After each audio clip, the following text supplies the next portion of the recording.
Hi everybody, welcome to another movie review. So today I'm going to be looking at the movie Minions. Now I just have to say, this movie was beyond cute, so funny, so endearing, just everything positive that you can think about a movie, especially a family movie. This was it. It was really, really wonderful. I enjoyed watching it. I actually didn't think I was going to like it as much as I did, but I did. I was pleasantly surprised. I think it was funny. I mean, it's a kids movie, but I thought it was going to be a kids movie. Mainly, for kids, getting those laughs that kids movies normally get. But I should have known by looking at Despicable Me, which was more of a family movie too. And when I say a family movie as opposed to a kids movie, it's a movie that the entire family can enjoy, no matter their age. And it doesn't really have a demographic as far as that's concerned, but mainly for that group, the family group, to just watch and enjoy something together. And I think this movie hit the nail right on the head. It was great. So the Minions is, of course, about the Minions from the original Despicable Me. And these guys their story is finally being told, so to speak, from their very beginning. And I think that even though the people that did the movie didn't really, or the writer, whomever, didn't really specify, I think from the beginning of the movie they kind of wanted us to bring our own interpretation of why these minions were looking for someone, evil to be their leader as opposed to someone good.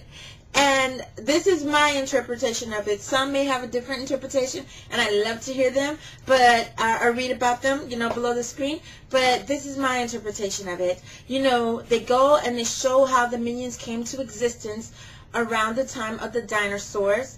And, during that time, there was no such thing really as evil or good. It was the survival of the fittest, or kill or be killed, so to speak, honestly. And they kind of handled that whole, time period in a very funny, lighthearted kind of way. But it was a pretty dangerous time to be alive, especially to be a human.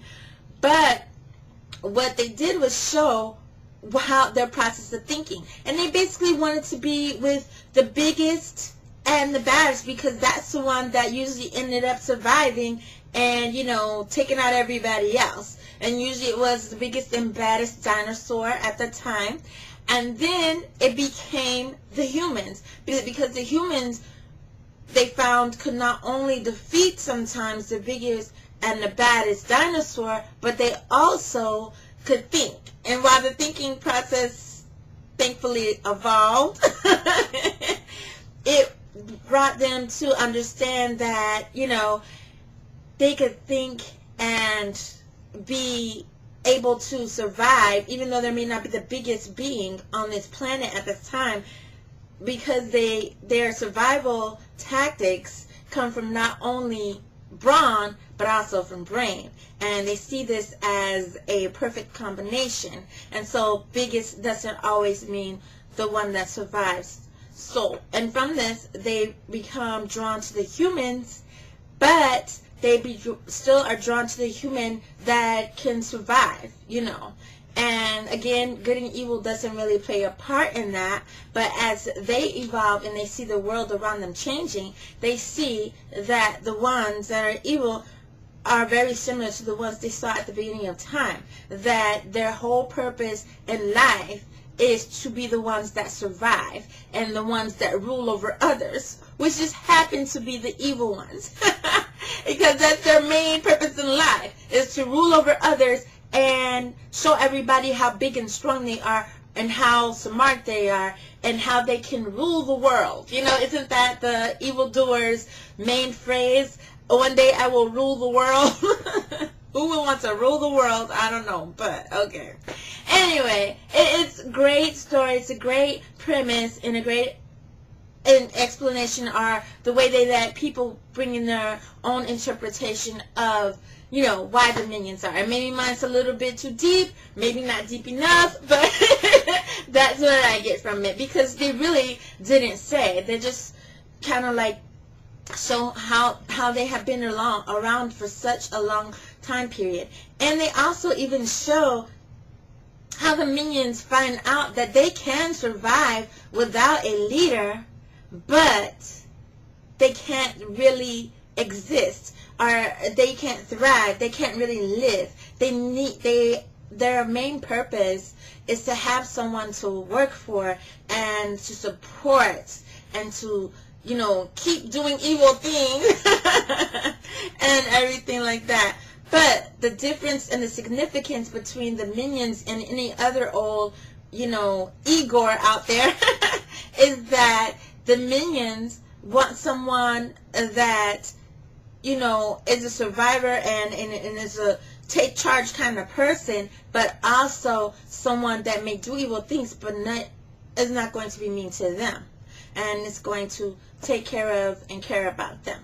So, and you get to see this more as the movie progresses. This movie is so hilarious. Just hearing them talk and stuff, their dialogue is just hilarious by itself, because part of it is interpretation of what they're saying, and then part of it is actually trying to understand what they're saying. And I did a little bit of both, and I found it very, very fun. And I think that's what really draws in the younger kids, you know, because they know there are times that people don't necessarily understand what they're saying, but they understand, you know, and I think that'll really, you know, draw them closer to, you know, and relate to the Minions.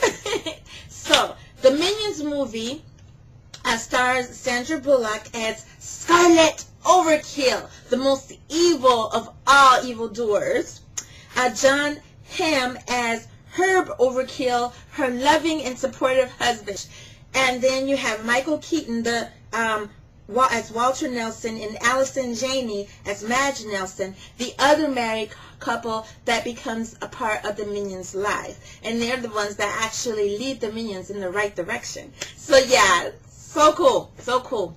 And I love the fact, being a Floridian myself, that the Evildoers convention was in Orlando, Florida. That was really funny. So, anyway, the movie itself, I can't say enough good things about it. I recommend it to families. It's rated PG, and I think the PG comes in where, you know, there are a few romantic moments between Scarlett and her husband, Herb.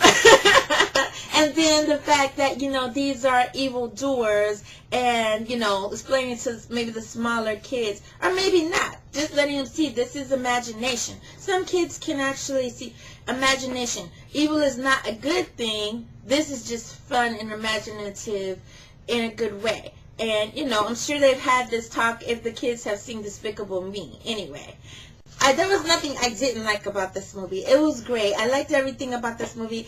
It even, you know, helps you to see or draw the connection between the Minions and how they finally meet Gru. You know, he does a cameo in the movie as well, of course. I actually think it was a very, very original take on the Minion type of character, because we know there have been plenty of Minions in the past, you know, like I talked about Igor, the Igor-esque type characters, you know, that will do anything for their masters, and the Minions actually just takes on a whole new type of definition. I recommend it to parents. Of course, the target audience is family groups, you know, and children especially.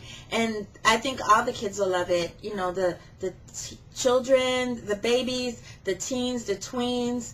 I think they'll all enjoy it, and even the parents. This is just one of those type movies. Okay, so now, my old school movies that I'm going to be comparing to this are also movies. They're not necessarily animated. They had animated characters in them, but there were movies that also had real people in them.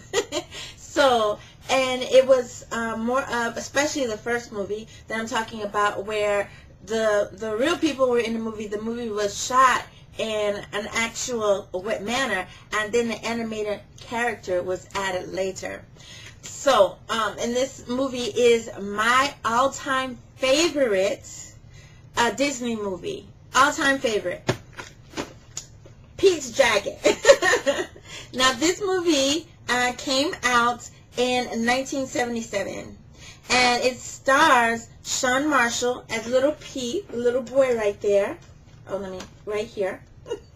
This is so hard to do sometimes. Yeah, Little Pete is, and his real name is Sean Marshall, and this is, of course, is Elliot the Dragon, and he was voiced by Charlie Callis. And then you have the two other characters, Helen Reddy, who is Nora, and Mickey Rooney, who is Lampy. Now, I want to say too that this movie takes place in, again, one of my most favorite locations. It doesn't start there, but it ends up there at the lighthouse. I love, love, love lighthouses. And I love, love, love. Actually, this movie is where I began my huge love of lighthouses. Initially, the reason that I was drawn to this movie is my love of dragons. Of course, I was a little kid when I first saw this movie, and the older I got, the more I loved it, and still do. It's still my very, very favorite Disney movie. I mean, who wouldn't want a dragon as a best friend? And this isn't like other movies about dragons or whatever, where the dragon was pretty much like the underling or the pet that the beckoning of whoever was riding it or whatever. This is Elliot was Pete's best friend, and Elliot was the one that helped Pete to find his family, which brings me to why I'm comparing it to the Minions, because I kind of like compare the Minions here to Pete and Elliot, who Pete is, when we first see him at the beginning of the movie, is a little boy that is trapped with a family, foster family, that cares not a lick about him and just wants him for what he can do for them, and they are abusive and mean and all of that. And then I mentioned this is also a musical, which is great because I love, love, love Helen Reddy's singing voice in this. And I love, love, love Mickey Rooney in this. He is such the ultimate grandpa. Even though he doesn't play a grandpa in this movie, he's actually the father of Helen Reddy's character, Nora. So, and basically what happens is, thanks to Elliot, Pete finds, or they find each other kind of, Lampy and Nora, and they agree to help not only to look after Pete for a while, but to keep them from this other family. And no one really can see Pete can see Elliot unless he allows it. Pretty much in the beginning, it only is Pete that can see Elliot. And Elliot is quite the prankster and gets him into trouble. Kind of like with the Minions. How you have, with the Minions you have the three top guys that go off and try to find a leader for the whole group, Bob, Stuart, and Kevin. And in this, of course, the Minions comparisons, Elliot and Pete are pretty much just trying to find someone to take care of them, like the Minions are trying to find someone to take care of them, and, be a family, be a whole unit and stuff like that. They feel that their family isn't complete until they have that person there that's going to take care of them and lead them in the case of the Minions, the evil way, but in the case of Pete and Elliot, in the right way. and just be a family unit. And, the Minions find that in Orlando, Florida, and Pete and Elliot find it at the lighthouse. And it's a really cool story, and it is just so funny. And it's like one of those movies that's also for the entire family,